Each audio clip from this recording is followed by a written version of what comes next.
Salut à tous, c'est Crack Expert et nous sommes là pour une nouvelle vidéo sur le cracking.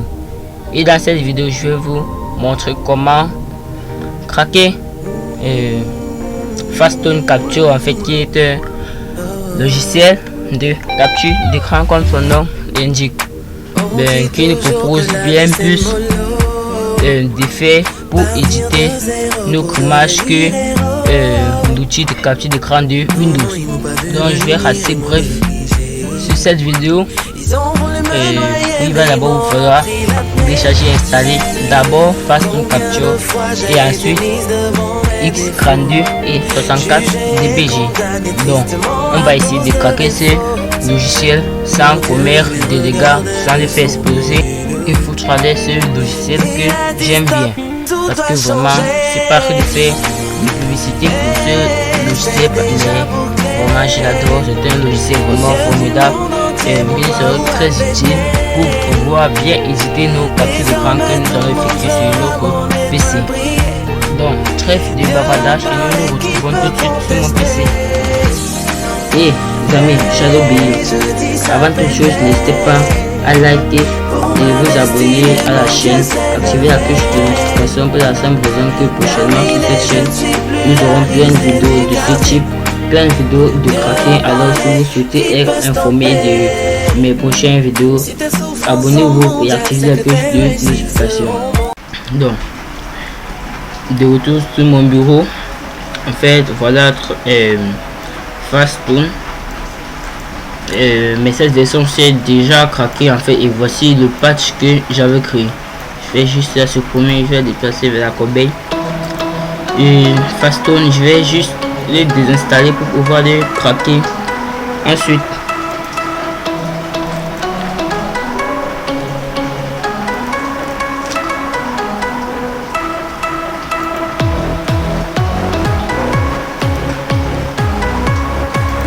Donc Fastone a bien été désinstallé et je vais les réinstaller de nouveau.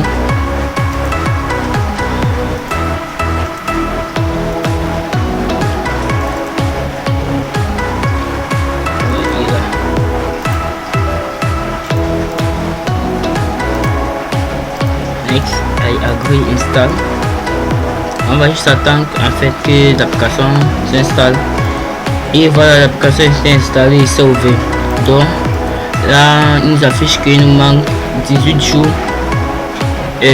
restants pour pouvoir finaliser l'achat de l'application.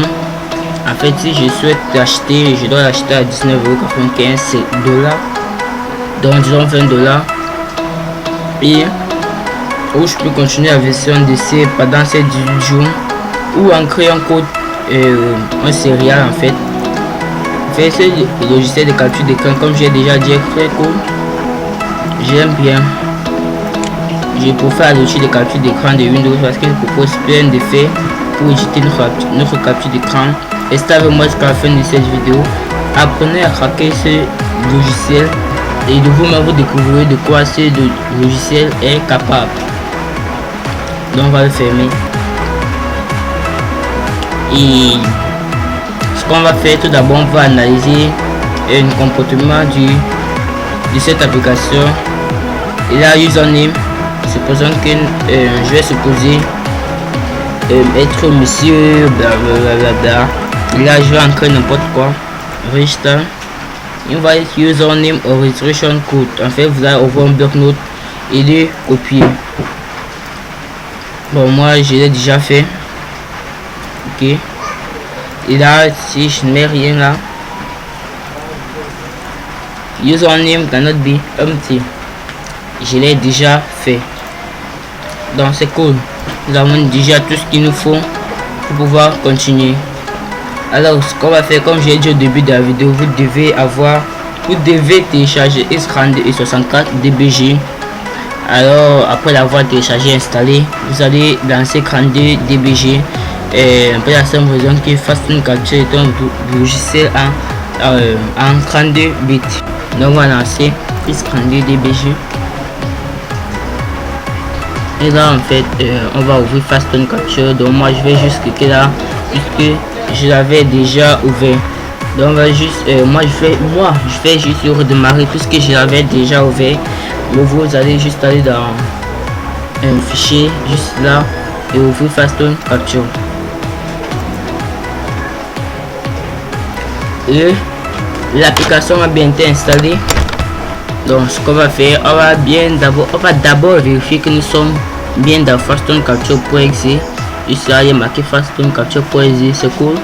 Mais si par hasard vous vous retrouvez autre part, vous avez juste à venir dans symbole et là vous allez trouver Fastone Capture. Double-clic et là nous sommes dans Fastone Capture, module Fastone Capture.exe. On va faire un clic droit, recherche pour module courant, string reference, donc en français référence à des chaînes de caractères. Et là on va juste entrer en fait il va username or registration code, CTRL-C, CTRL-V, CTRL-C pour copier, CTRL-V pour coder. Et là nous avons il va username or registration code, both username and registration code must be entered exactly as they appear in your license, blablabla. Ça ne nous intéresse pas, on va double-cliquer sur username or registration code. Donc c'est cool. Nous avons en fait ce qui est bien dans des petits programmes comme celui-ci, c'est que les messages qui nous affichent congratulations code, le message félicitations, l'application a bien été enregistrée, tout ça en fait se trouve pas très loin du message d'erreur. On va chercher en bas, non, je crois pas qu'il se trouve là-bas, on va remonter. Et là, voici. Et voilà. Congratulations, this program has been registered to corporate worldwide license. On va remonter. En fait, on se rend compte qu'il y a plusieurs licences à fait.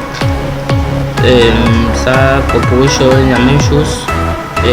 Congratulations, so have been registered to corporate license, corporation state.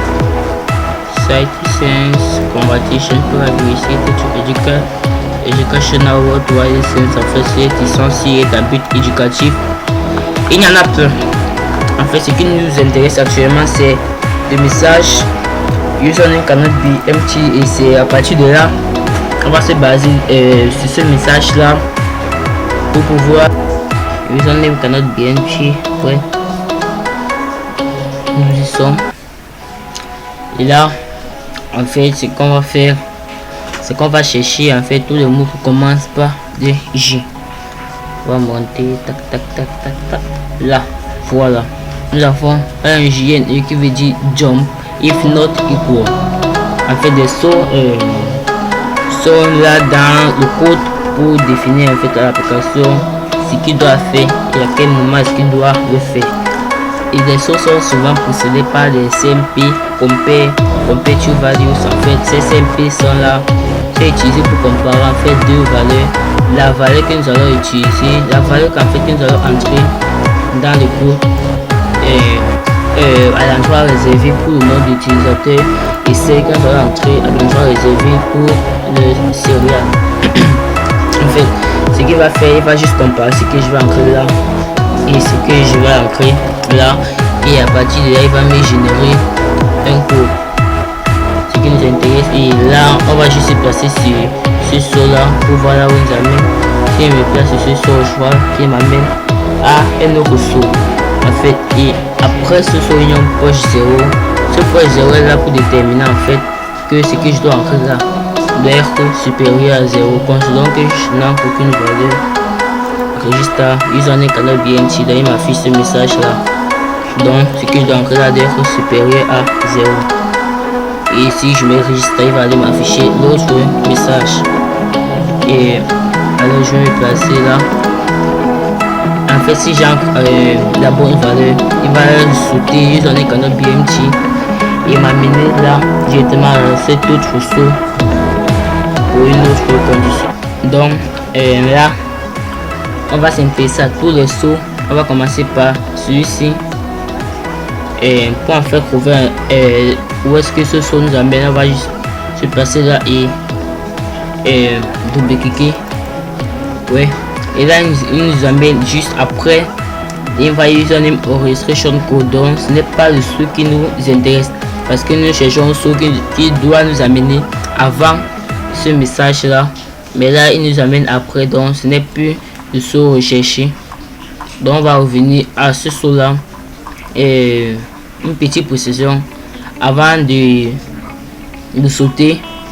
Juste faites comme ceci, mettez juste un ici là pour pouvoir vous rappeler, en fait, pour pouvoir vous indiquer où est-ce que vous avez sauté.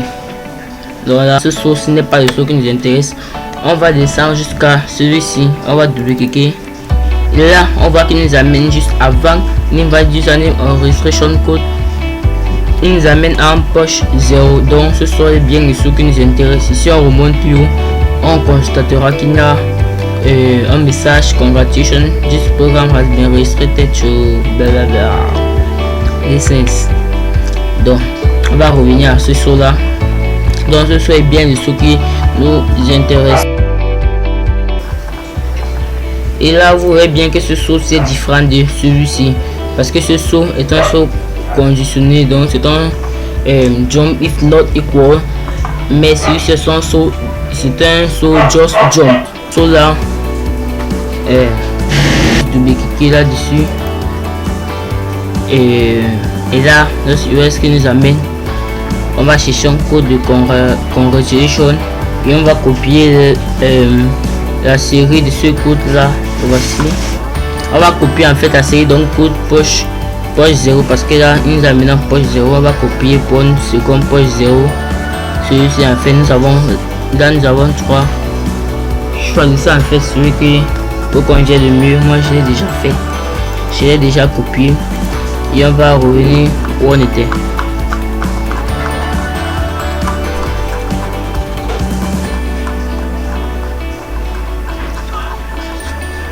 Là, ce qu'on va faire, on va placer notre curseur là-dessus, appuyer sur la touche espace.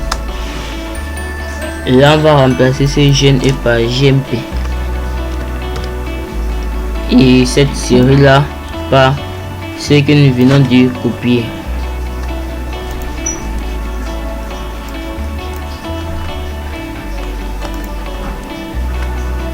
Ok, et on va fermer. Donc là on va double-cliquer. Où est-ce que là on va double-cliquer là-dessus pour voir en fait où est-ce qu'il va nous amener. Et là on se retrouve qu'il nous amène non plus à ce poche 0 là ici, mais à celui-ci. Et lorsqu'il va arriver là, il va juste continuer sa route et nous amener à congratulations, this program has been restricted to dash license. Ce qu'on va faire à présent, on va essayer ce que nous venons de faire. On va essayer notre crack. Là je vais rentrer n'importe quoi, blablabla. Et là n'importe quoi. Là, congratulations, vous êtes le plus beau. Vous venez de craquer Bastone Capture avec succès. This program has been restricted to DAF server propriété de droite licence. Bonjour les amis, ensemble nous venons de craquer Bastone Capture. Et maintenant pour créer notre fichier patch, on va aller sur ce petit pansement, tout sélectionner, fichier de patch. On va le mettre sur le bureau et on va le nommer patch.exe. Enregistrer. Et nos patchs ont été enregistrés et appliqués avec succès. Et à présent, nous pouvons fermer l'application. Là, le fichier patch a été créé. Et si j'ouvre l'application à nouveau, vous voyez bien que là, on me demande plus de payer aucune licence. Je n'ai plus aucune licence à payer. L'application a bien été activée à vie. Les amis, c'était tout pour cette vidéo. À présent, vous savez comment craquer Bastone Capture. Il n'y a pas de petits logiciels. Les logiciels en fait sont faciles à craquer. Ils se craquent de la même manière. Il n'y a pas trop de complications. En fait, c'est ça le craquer. C'est assez simple, mais en même temps complexe. Donc les amis, j'espère que vous ne vous êtes pas trop ennuyés sur cette vidéo et que vous n'êtes pas comme ce chat, vous n'êtes pas retrouvé dans cette même position que ce chat à la fin de cette vidéo, que je n'ai pas été trop ennuyant. Et j'espère vous retrouver sur mes prochaines vidéos. Comme j'ai dit au début, abonnez et likez cette vidéo. Abonnez-vous et likez cette vidéo parce que prochainement, dans la prochaine vidéo que je vais sortir, nous allons utiliser ce logiciel appelé Resource Hacker et X-Workshop X Editor 64 bits pour le cracking d'un gros logiciel. Et si vous voulez savoir de quel logiciel je parle, restez connecté, restez connecté à la chaine. C'est au plus. Ciao et à bientôt.